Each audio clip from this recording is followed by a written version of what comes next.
Hey guys, so I got this new flashlight. I've been using it for 2 to 3 weeks.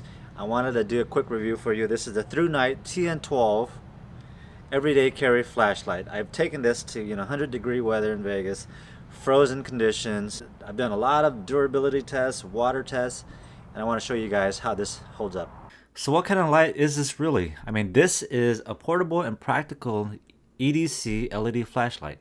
EDC means it's an everyday carry, so it's about the size of a dollar. It fits in your hand, very tiny as you can see. And if you haven't used one of these types of high output LED flashlights before, it's gonna blow your mind. It's gonna make your old flashlights as dim as candlelight. I mean, seriously, that's a huge difference in quality nowadays. Now, speaking of build quality, let's talk about that for a bit. It's made from aircraft grade aluminum, and the black that you see, it's anodized black, so it's not spray painted on metal. It's never going to chip and flake on you. It's anodized, anti-abrasive finish, and it looks great, and it feels very good in the hand. It's got a nice, it's not heavy, but it's not flimsy and light. Thrunite is selling this as an EDC flashlight, everyday carry, so it's got to be able to withstand things that can happen every day. And I put this to the test, impact tests, drop tests, underwater tests, stuff like that, and I'll share that with you in a little bit.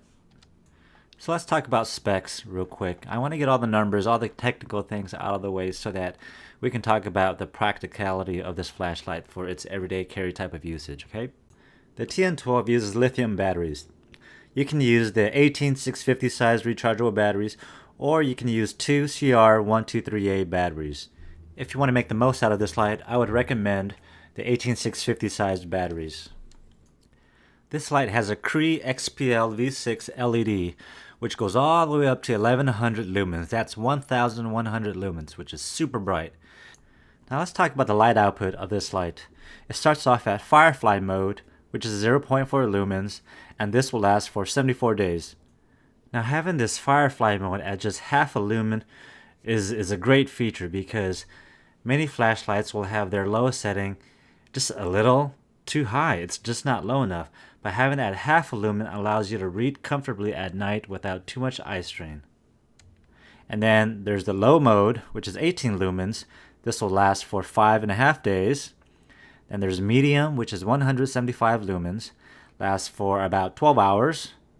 And there's high mode, which is 435 lumens, which lasts for about 4 hours. Then there's the turbo mode, which is the max output. It's at 1100 lumens, and that'll last for 95 minutes. Now there's a special mode called strobe mode as well, and this will flash your light like a strobe at its max intensity, 1100 lumens, for about 4 hours. Let's see what it comes with.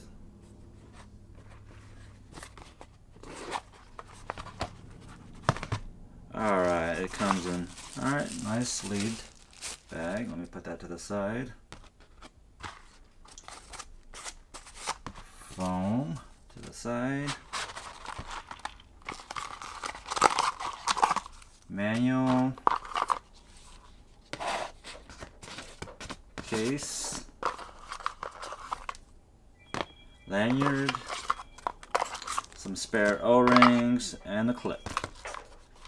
Now remember, this doesn't come with a battery, so you'll have to get your own lithium battery, 18650 size, and that'll go, just one of those, that'll go in here, and you'll be good to go.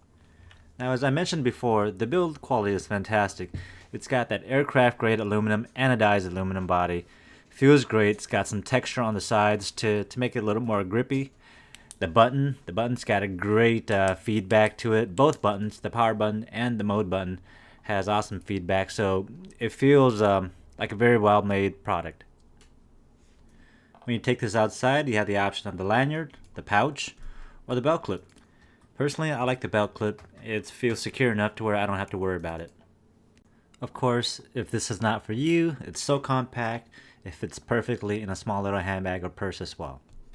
Alright, so how do you operate this flashlight? It's pretty straightforward. Only two buttons, one on the back and one toggle switch up front. The back turns it off, just like that. And once you have it on, the top button toggles between the different power modes.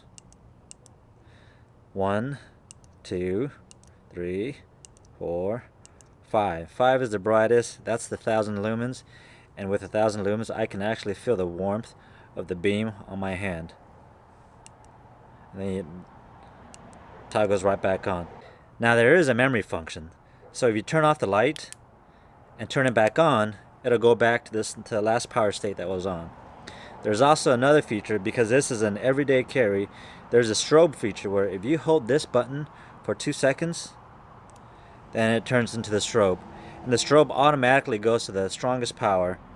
And this strobed into someone's face, like an intruder or someone trying to attack you, this will disorient them quite a bit. And turn it back, you just press it again, and you're good.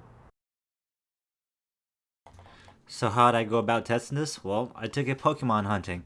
We went to a nearby park that I knew would have some water. It had a water fountain, and it'd be a great way to test, just the use of it, and also how waterproof it really was. So that was the first thing I did for you guys. I got wet. I'm right here, like on my knees, right in the middle of the fountain, just trying to see if this light is still working. A little funny thing is that if you go to Thrunite's website, it says nothing about this light being waterproof. I was reading at all the description and all the features, and it says nothing about it. You kind of assume it is, but you just don't know. So it wasn't until I received the actual flashlight where the user manual actually said that it was IPX8 waterproof, which means you're supposed to be able to drop this in water up to 2 meters. So that's what I did. I dropped it in water, and take a look, it works. I'm impressed. Up here in the northwest, you're gonna need something that's waterproof. The rain, when I'm fishing in the rivers, if I drop it in water, I want to make sure it still works. And sure enough, this sucker still works. That was pretty cool. So after it passed the water test, I wanted to see if it could pass the impact test, accidental drops. My buddies call me Butterfingers, so this is something I definitely got to test. I need to make sure this flashlight can handle accidental drops or even drops on purpose. So that's what we did. After the first drop, it was still working. So what else to do? Keep dropping it. So we dropped it, and dropped it some more, and dropped it some more. When we examined the light afterwards, we saw the usual dings, the scratches. But that's what I expected. You drop something, especially a piece of metal, it's going to show some marks when it hits concrete or cement. But the most important thing was that, the light still worked. The power button worked. The mode button worked. There's some cosmetic damage, but that's okay. I could live with that. As long as the light works, I'm good to go. Now the thing about testing a flashlight is, you got to wait for it to get dark. So while we're waiting for the light to go down, we did what we do. Played a lot of Pokemon, wait for the pretty sunset to come out, look at those pretty colors, and then we started testing the light. As you can see, the light is plenty bright. I'm using this light at a medium setting. That's my typical setting, and it's way more light than really what you need. One of the best features though is the strobe mode. If someone's coming at you and you feel threatened, flash that strobe right in their eyes. Now we were testing this back and forth on each other, and it's definitely disorienting. It gives you, a couple seconds to do what you got to do. Alright, sorry about those flashing lights. Now after we got our senses back, we found, a darker area where we can actually use a flashlight, and you can see it's plenty bright. I would recommend just medium settings, and they will give plenty of light if you need to see where you're going. Alright, this is the low power, and this is the next power. Still tough to see. Next one up, now we can see.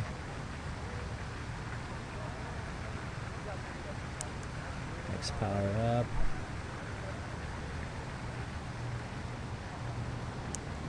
Super turbo.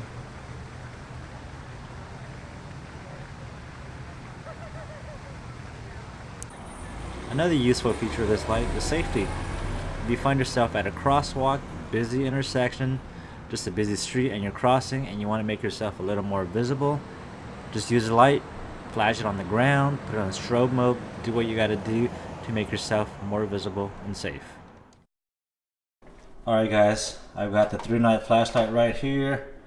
As you can see, it works. I'm going to do one final test. Will it work in freezing conditions? So I'm going to freeze this overnight. I'm going to put it in the freezer, wake up tomorrow morning, and see if this thing works. We are putting this guy right here. Goodbye, Thrunite. I hope this is not the last I see of you functioning. Thrunite next to some burger patties. Burger patties will survive. Will the Thrunite survive? It's 11:35 p.m. and I just put the flashlight in the freezer. We're gonna wake up tomorrow, see if it still works. Just to kind of simulate, you know, if you were stuck out in the cold, in the snow or something for some reason, will the flashlight be reliable? Will it still work? And I think it should, but we don't know until we test it out, right? So we'll see. Goodbye, old friend. 1:49 p.m.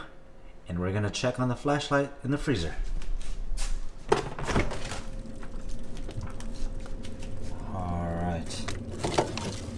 Will it still work? It's been in here frozen. Oh, still works.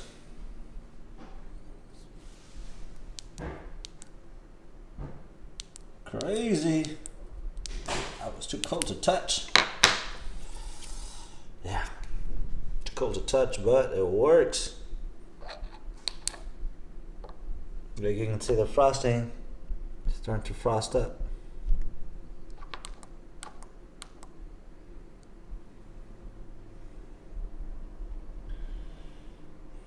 This thing is heavy duty, dang. Very nice. Very nice. So that's it, guys. Hopefully you enjoyed this review. Just a note, nobody paid me to do this review. I wanted to just put it through its paces. A real world review, you know, good or bad, I wanted to share this. And so I shared all the pros about this flashlight. But are there any cons? Honestly, I couldn't find any. I mean, I love the light. It's small, it's powerful, and if you're coming from a traditional flashlight, this light is going to knock your socks off. You'll love it. As with all my reviews, you can find links to this product in the description below. And if you got any questions for me, feel free to ask them in the comments section, alright?